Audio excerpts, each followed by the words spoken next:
Good morning, everyone, and welcome. My name is Cheryl Cotton. I serve as Deputy Superintendent of Instruction of the Instruction Measurement and Administration Branch here at the California Department of Education. I want to thank you all for joining us today. This will be great information, a wonderful way to start our Friday and get on track with our Prop 28 implementation. Before we begin, we have some minor housekeeping to share. We want to encourage you to engage through multiple means, including the webinar Q&A function, as well as the Prop 28 mailbox, and that is prop28@cde.ca.gov. The webinar will be recorded, and there will be access to the recording on the Prop 28 webpage. So let's proceed with our agenda for today's webinar. Next slide, please. This is the third webinar the CDE has hosted focused on sharing information and best practices for the successful implementation of the Arts and Music in Schools, also known as Prop 28 initiative. Today, several presenters will discuss important information regarding an update on credentialing pathways, select LEA snapshots of early implementation and model use of funds. Specifically, we have Dr. Jim Morris from Inglewood Unified and Jennifer Wilbanks from Elk Grove Unified.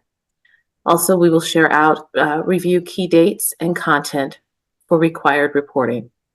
We'd like to get started this morning with a welcome and remarks from our State Superintendent of Public Instruction, Superintendent Thurman. I'll pass it to you. Thank you, Deputy Superintendent Cotton, and good day to everyone, wherever you are. Thank you for being a part of this conversation about arts in California. It's a great day. Who would have imagined that we'd be in a position to say that California schools can now access $1 billion every year for arts education? This is a fantastic opportunity for our students to say that regardless of your neighborhood, your background, your zip code, everyone should have access to arts and music and visual arts, and Prop 28 makes that happen. It's as a former student who participated in choir and drama and was an occasional break dancer, or at least attempting to break dance, I can tell you that arts means a lot to everyone, and it helped me develop as a student. You all know that there are tremendous benefits. Aside from being connected to the arts and music itself, there's also academic benefits for our students. There's social development benefits. Everyone wins. And so we're grateful that you'd be here with us to be a part of this conversation. With anything new, there are always questions about implementation. And as this is its first year, we want to create opportunities for you to help answer questions that you have and to highlight groups that have had success figuring it out. As you know, Prop 28 mandates that you use the funds to hire staff who can educate students. It mandates that we create new opportunities, that we supplement what already exists and not supplant those funding, that funding. And so this is an important conversation. And today you're going to hear from districts who have figured out how to make that hiring happen. We know that there are challenges, hiring challenges and credential questions. And so it's our intent to provide you some highlights and some spotlights and some answers and some context while we figure out all of the implementation. You'll even hear about the opportunity for community-based organizations to be able to provide some arts programming in schools. We've had on the last webinar, I believe we had, in the advisory council that I appointed to talk about how we guide Prop 28, we had a representative from Conga Kids, an organization that uses dance to promote social emotional well-being, and they use it to teach about the African diaspora. And so there are so many benefits that can come from our programs. And we have a special treat for you today.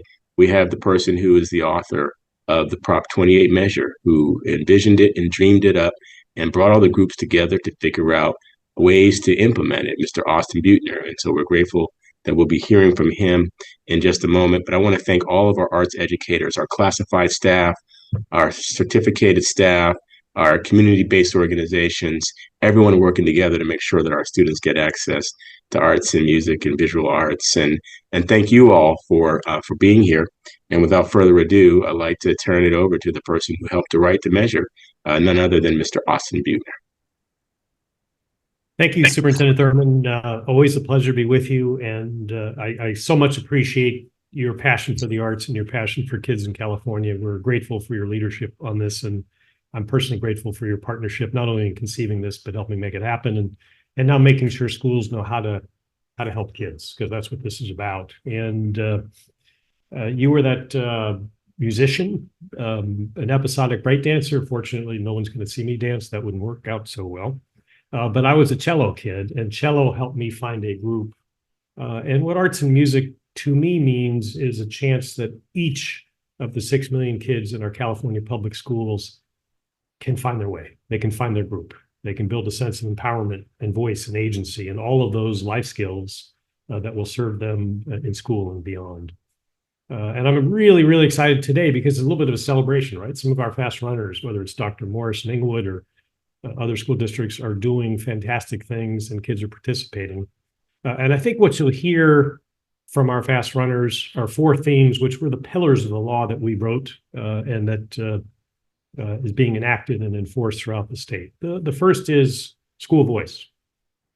As much respect as I have for Superintendent Thurman and those who sat in the same chair I did as superintendents of school districts, we wrote it purposefully to make sure each school community could decide the form of art, the form of expression that's going to mean the most to children in their community. And by school community, I mean not just the principal, but the teachers, the staff, families, and even students. They have a voice in this: animation, dance, theater, visual art, whatever it might be. So the first is school voice.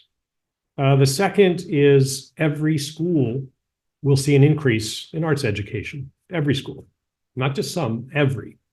Now, we double down. Schools in higher needs communities are going to see twice as much, but every school throughout the state of California that has students from preschool all the way to 12th grade is going to see an increase. And that's what the law says. Every school, specific amounts are provided to each school. CDE has a great website up which shows exactly how much is available to your school.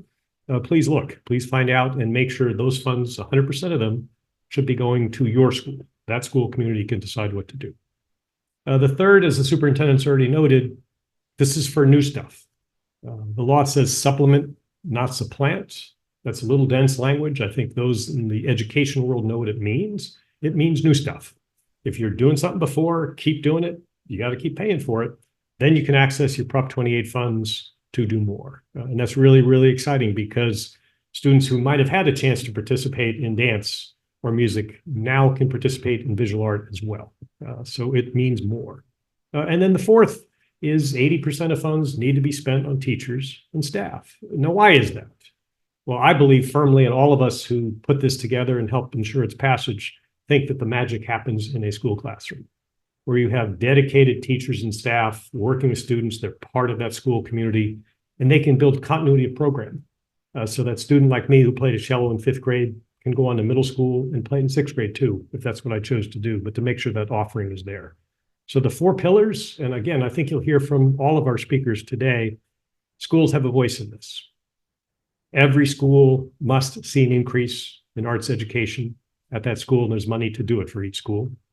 The funds need to add to programs, not to be used to backfill for something that was going on before. And all the money, or 80% of the money, needs to be spent on staff and schools, and that can be done very creatively with community arts organizations and others. So it's, again, a privilege to be part of this. I'm really excited to be a listener, hear some of what the fast runners are doing. And it's forums like this where we can share good practice, because I firmly believe when we created this, there are about 10,000 public schools in the state of California.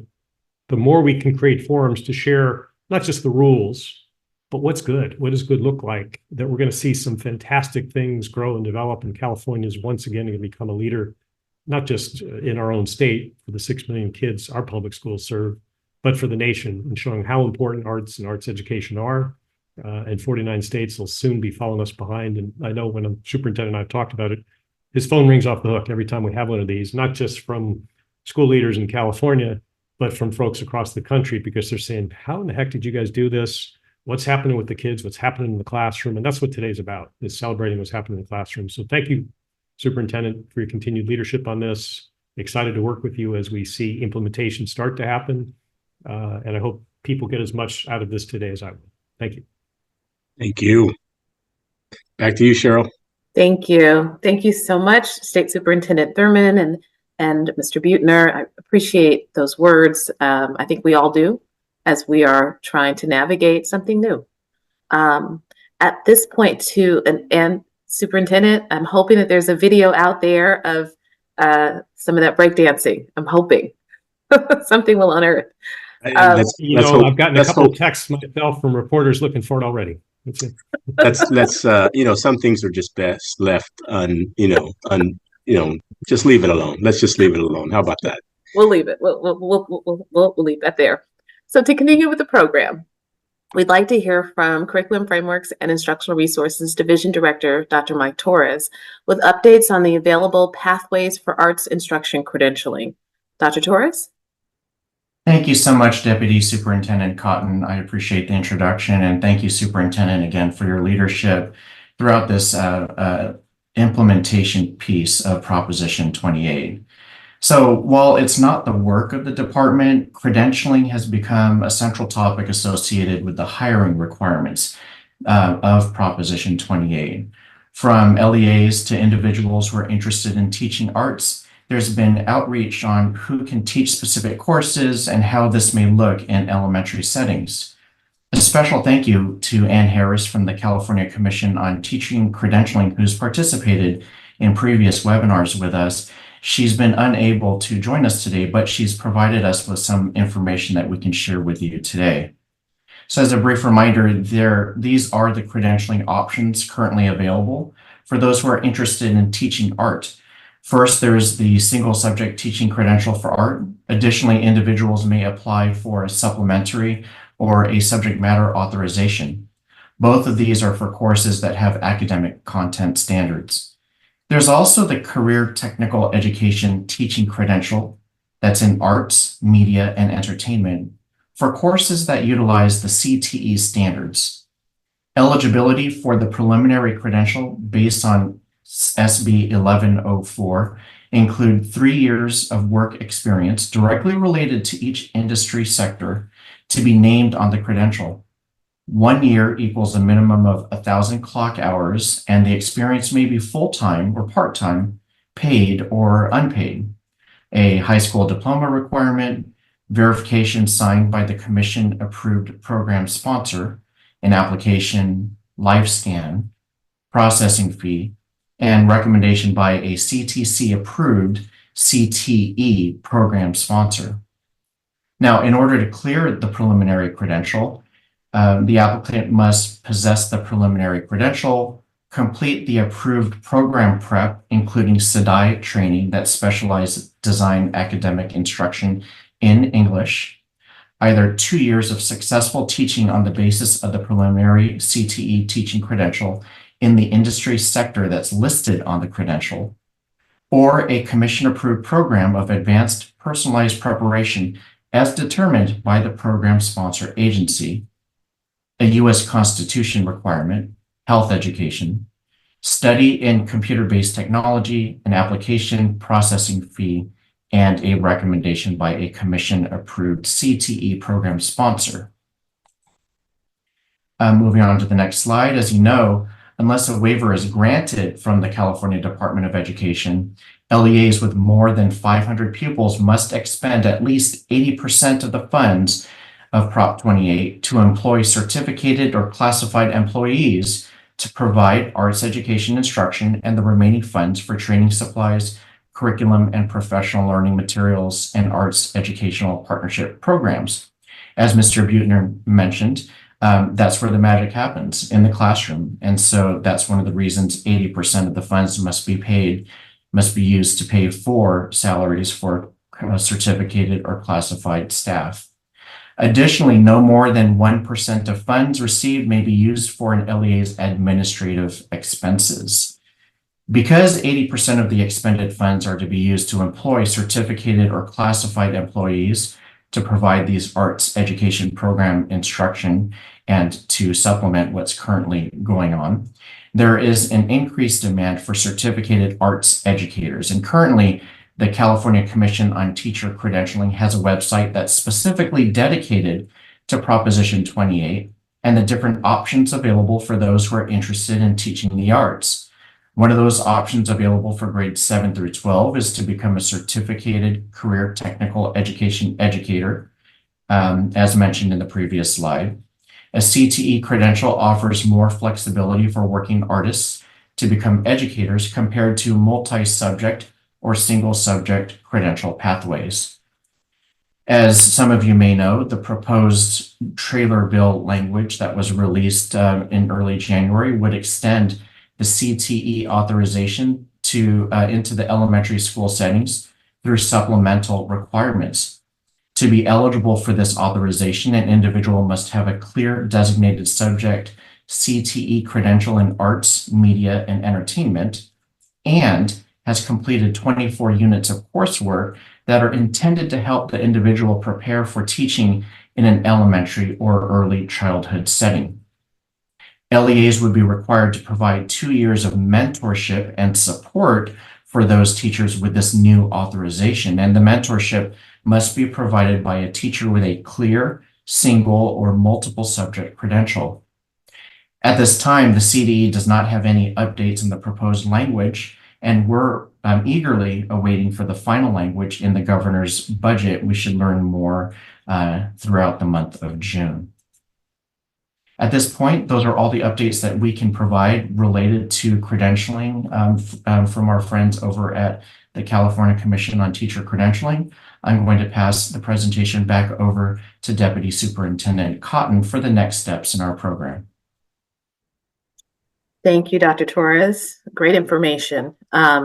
It helps to hear it more than once. Credentialing can be challenging, but we are here to support, as well as the Commission on Teacher Credentialing is here to support.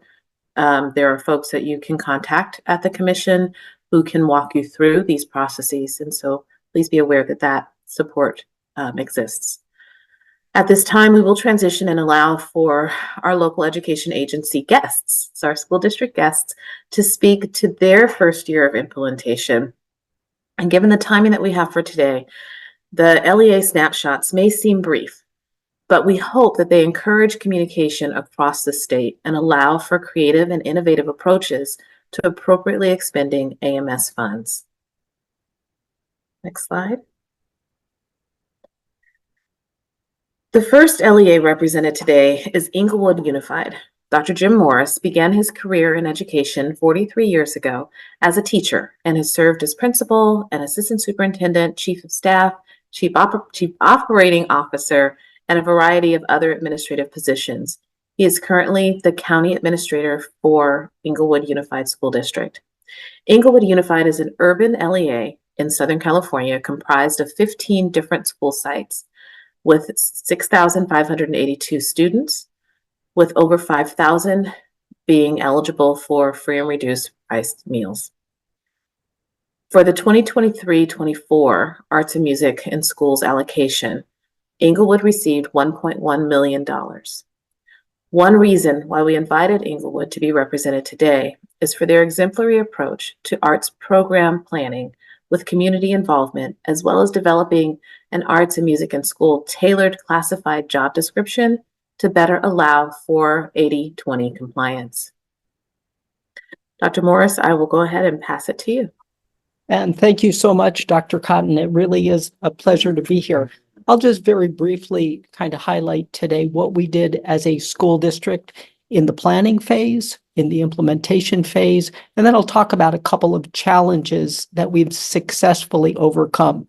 I heard several times earlier that we're doing something that's new, and so we have to kind of think differently, expect what the challenges are, and figure out ways to solve them. There was a great deal of community excitement in Englewood about the Prop 28 money coming to the district. Our principals were excited, our parents were excited, and so we said, let's get a real head start and let's begin planning right away.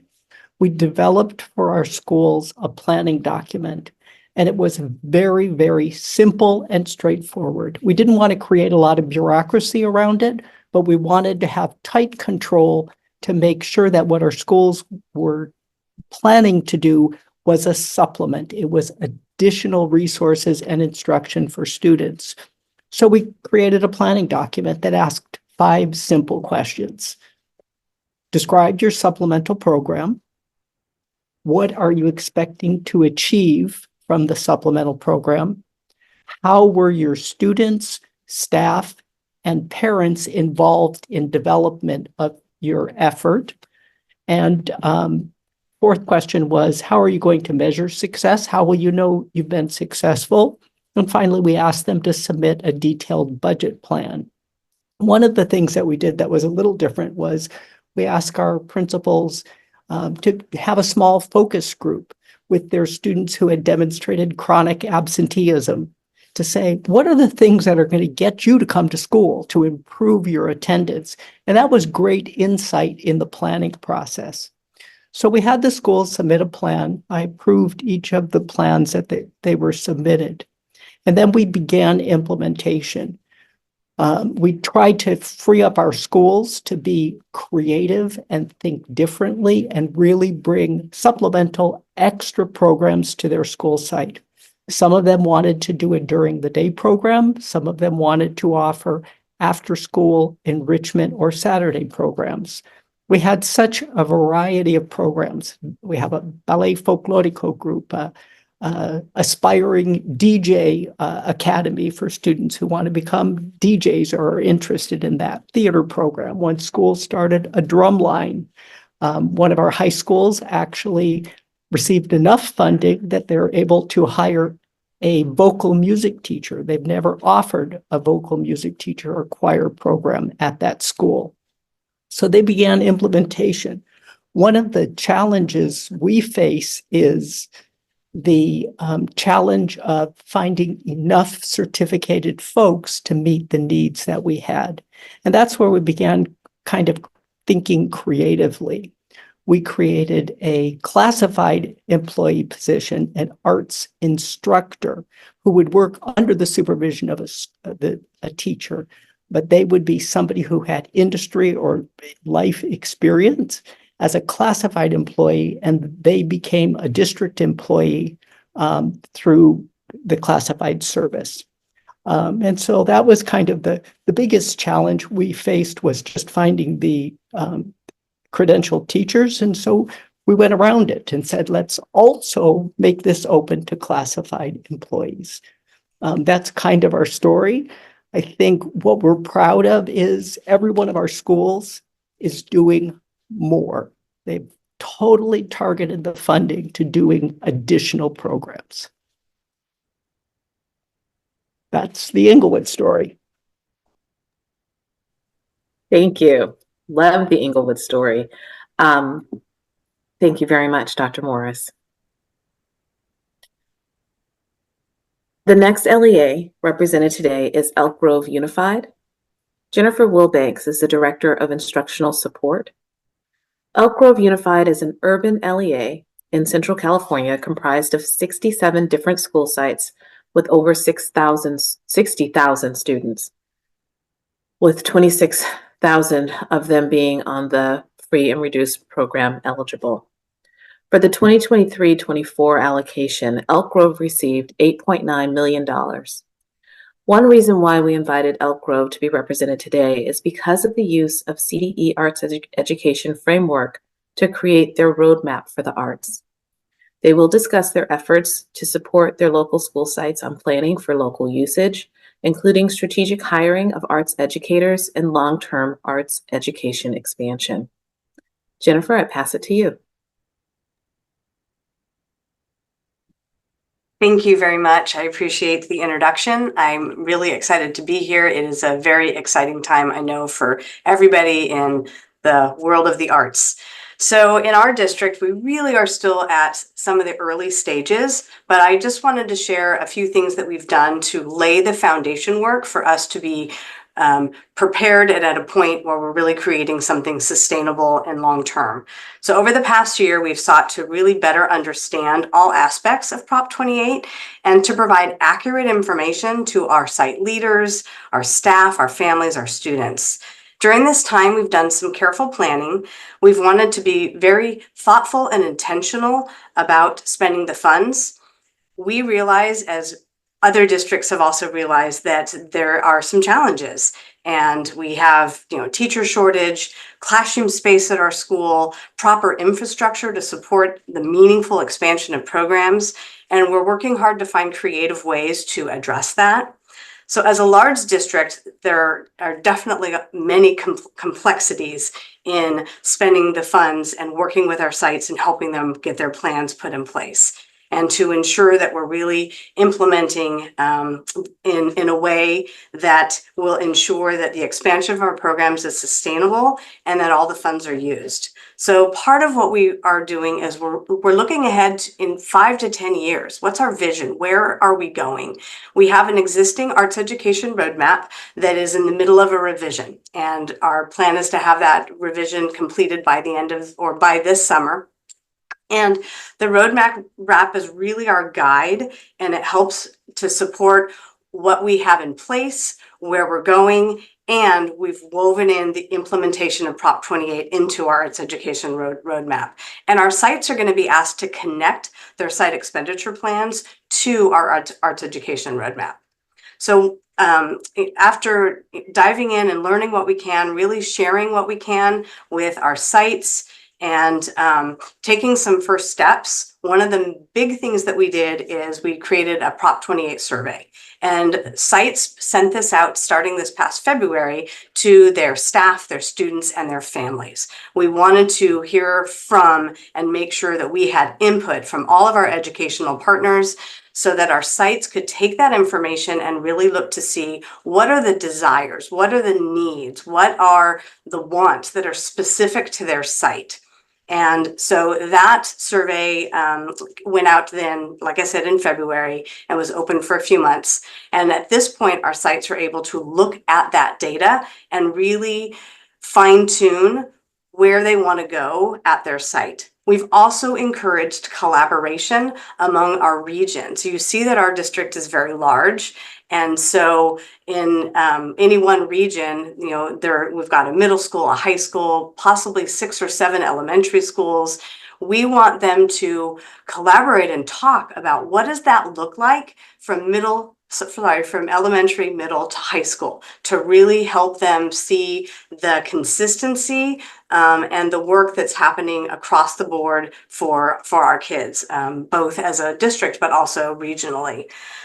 We also spent some time over this past year identifying our gaps. What are we missing? What sites don't have access, or are there courses that are secondary that aren't being offered? What are those gaps, so that we're really filling in and knowing that we are providing equity and access to all of our students across all the disciplines? So given all of that, we then took a look at the template that Create California created for the site expenditure plans, and we adapted it for some of our needs. One of the specific needs was being able to identify how the site plan is connected to our arts education roadmap. And so with that, we're now spending some time with our sites, helping them to review their site data from the survey, review information that they've gathered, in other ways, anecdotally, through other educational partner groups, their school site council, their PTA, PTO, pulling all that information and beginning to kind of dial in and determine what specifically they'll be doing at their school sites. We've created some additional resources for our site administrators to take back to their sites. One of them is a resource to help them understand the funding model and the 3-year cycle, and how that staggers, so that they can really see from year to year kind of where they're at, where their funds are going, how much might be left after a certain amount of spent from 1 year's allocation from that 3-year cycle. So having that resource, we think, is really helpful for our site administrators to take back through their sites and better produce a very meaningful plan. We've also provided some examples. That's actually something we're going to be providing. We're working on some examples of what an exemplar plan might look like based on all the data that they've collected. And then in addition to that, in the next month, in June, we're planning some sessions where our sites can come and have some hands-on support in developing their plans if they need it. Some sites have already begun to submit their plans for review, and those plans that we've been looking at to be able to give feedback on and to be able to give approvals on. But those sites that might want some additional support can come in and get that support, looking at their survey data, whether that's bouncing off ideas, coming in with their region perhaps, and really looking at, how are we going to support? Maybe we don't have the time in our master schedule or the space for a complete FTE, but there's this program that we want to start, and we know the middle school is interested too. So how can we maybe connect the dots and make sure that we're, helping to see where that might work out for them? So other things that we've done is we have advertised for our positions.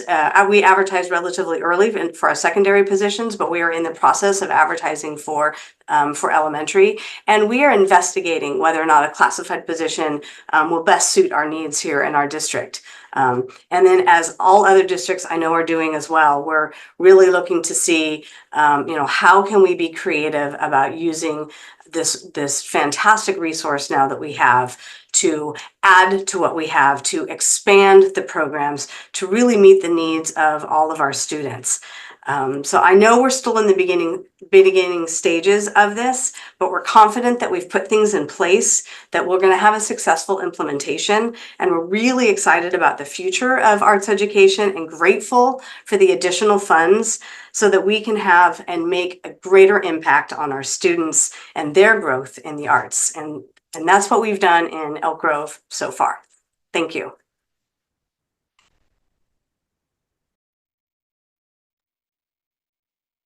Thank you so much, Ms. Wilbanks and Dr. Morris. You are truly our bright stars, and we appreciate that you answered the call to share the incredible work that you do to provide California students with the opportunity to increase literacy in arts and music. Before we do move on into the updates from the CDE team on Proposition 28, implementation, I'd like to recognize that we continue to receive questions in the Q&A section. We will be working diligently on compiling and adding responses to our publicly posted FAQ page. If you haven't checked out our webpage yet or seen our FAQ, there's lots of great resources available there, and we can throw that into the chat so that you all have access to it. We'll also be working with our representatives from Inglewood and Elk Grove Unified, because we do see some questions there specifically for them, and we'll be providing responses to those as well. So now we'll take a moment to revisit information regarding some of the elements of Prop 28 implementation and reporting, such as the annual reporting, the annual audit, certification, and waiver requests. So we'll start off with the annual report on the next slide.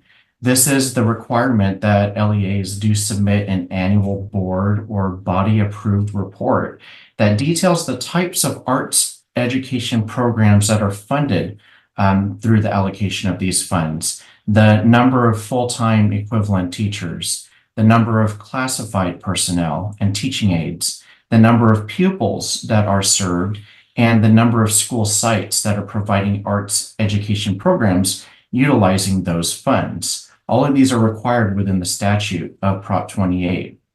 The annual report should only include information on arts programs that are specifically funded through Prop 28 or Arts and Music in Schools funds.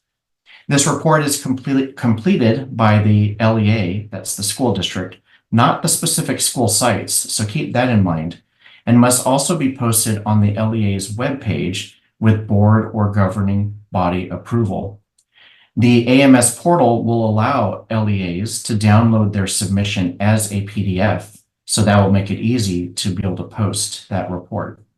The AMS web interface is open for LEAs to complete this requirement and opened as of May 1st of this year.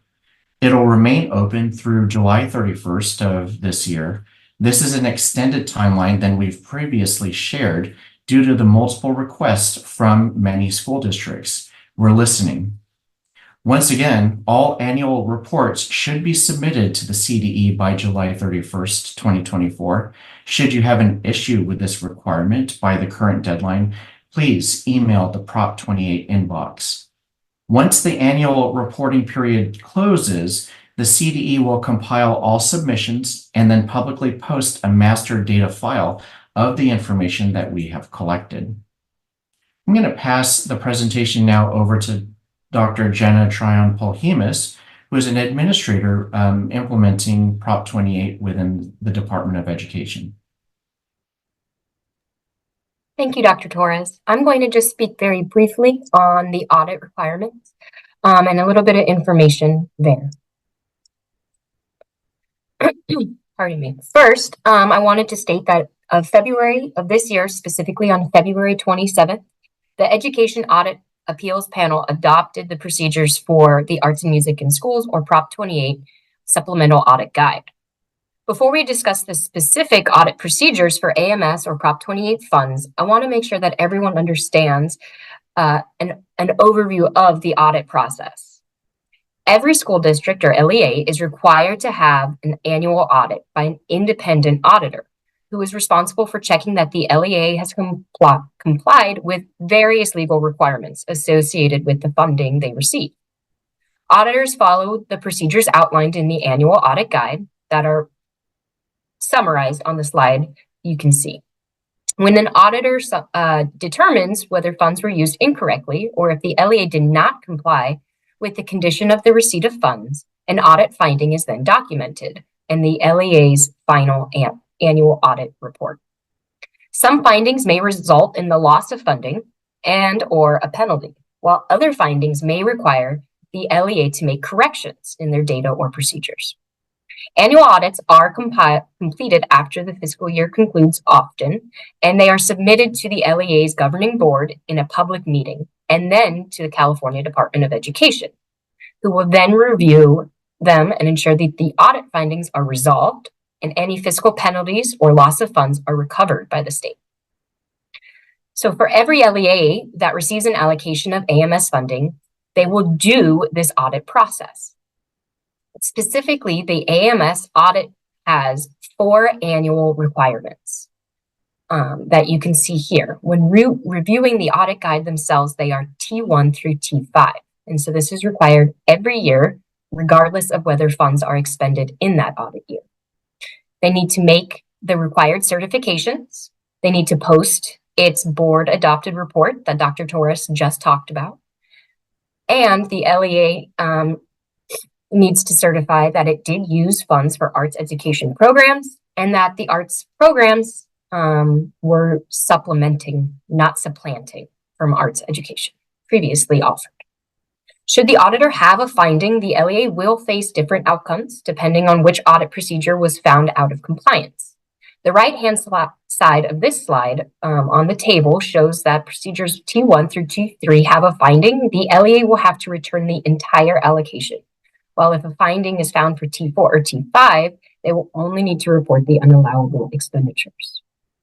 Now, there's additional audit requirements that aren't annual, but are triggered based off of specific events. And so the next slide will cover that.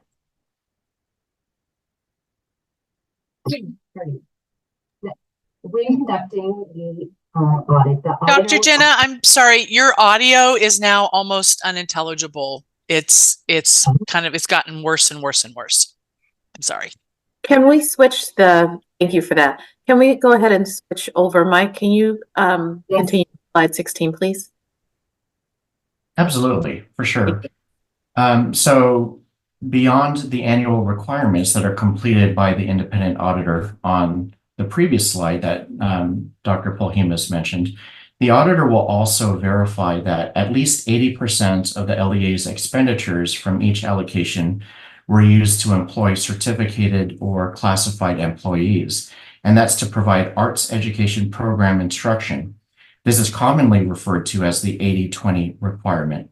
And lastly, that no more than 1% of the allocation was used for administrative costs, including indirect costs. These last two requirements will be checked once, either in the audit year that an allocation has been fully expended, remember there's 3 years to do so, or when the audit year is the 3rd year of the allowable expenditure period, whichever comes first. And that's indicated on the chart as the final audit. Now, should the auditor have a finding for either of the audit procedures that are T6 or T7, that's the ones we're talking about here, the auditor will report the unallowable expenditures. For details on the audit procedures, including compliance worksheets and examples, please visit the CDE Proposition 28 Arts and Music in Schools Financial and Audit Requirements webpage. Lots of great resources there, including some worksheets to check out and to utilize. Now I'm going to talk about waiver requests and certifications. I know there's been a lot of questions about the waivers, and we've received waivers already to the department through the AMS portal. When combining those 3 certification components of Ed Code 8820 G1 through 3, we can refer to them as the annual certifications. A summary of the required information is provided on the left of the slide, and includes that the funds were used for supplementing arts programs, the 80-20 requirement for LEAs with 500 or more pupils. Remember, that's LEAs and not schools, and that no more than 1% of the funds are to be used on administrative expenses. Now, these certifications are a condition of receipt of funds, meaning that if your school district or your LEA cannot make these certifications or are found to violate the certifications you've made through the audit process, then the LEA must be required to return all funding for that allocation. The annual certification applies to the entire LEA, not individual school sites, and they're prospective. What that means is that the LEA certifies that it will do something, that it will comply with that 80-20 over the course of the 3-year expenditure period. It's also retrospective. Lastly, the certification for Ed Code 8820 G1 takes into account that an LEA may have a waiver for that 80-20 requirement. So speaking of the waiver, as the CD is beginning to review the waiver requests, we have the following reminders for you and your school district, your LEA. All arts and music in schools allocations have a 3-year expenditure period, meaning that LEAs and school sites have 3 years to use all the funds from a single allocation. For example, LEAs may use the current 23-24 allocation from now through the 25-26 school year. Now, given the length of the expenditure period and the requirement to show good cause, all LEAs should really include a clear, detailed explanation of why they think they need a waiver now, the timing of things here in year 1. This is inclusive of a justification and all prior efforts made to meet arts and music in schools statute requirements. Please note that if an initial waiver request is returned to you, then LEAs will have the opportunity to edit and resubmit based on CDE feedback. And just so you know, we have been responding to waivers with requests for additional information. And specifically for this, some requests for to ensure that the LEA is certain that they're not going to be able to hit that 80-20 over the course of the next 3 years. In other words, a waiver may not be required. It may be too soon. Furthermore, the department can only waive the requirement of 8820 G1, which is shown on the right side of the screen and is commonly known as the 80-20 requirement, which only applies to LEAs with 500 or more pupils. Waivers will be granted at the LEA level, so individual school sites should not attempt to submit a waiver. Furthermore, waivers will apply to the entire LEA, not individual school sites. Just a reminder, again, waivers are the 80-20 requirement is for LEAs with greater than 500 or more pupils.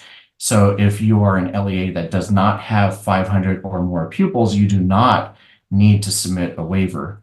Finally, LEAs that want a waiver must submit a new request for each allocation year. So that's each allocation year that lasts 3 years. The request may be submitted at any point within that 3-year expenditure period for each allocation. So that's year 1, year 2, or year 3. If a waiver request is approved, then it will apply for the full duration of that expenditure period. It's a lot of information, but it is quite complex. I suggest, again, taking a look at the Proposition 28 frequently asked questions webpage on the CDE page, the CDE Prop 28 implementation page, the CDE audit resources page. Lots of great information there, as well as links to the actual statute, which is exactly what the CDE is trying to implement as it's written.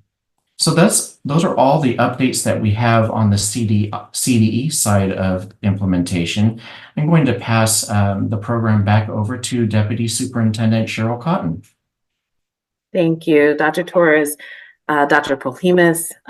Lots of great information, and I think we, again, benefit by hearing it again and getting this feedback.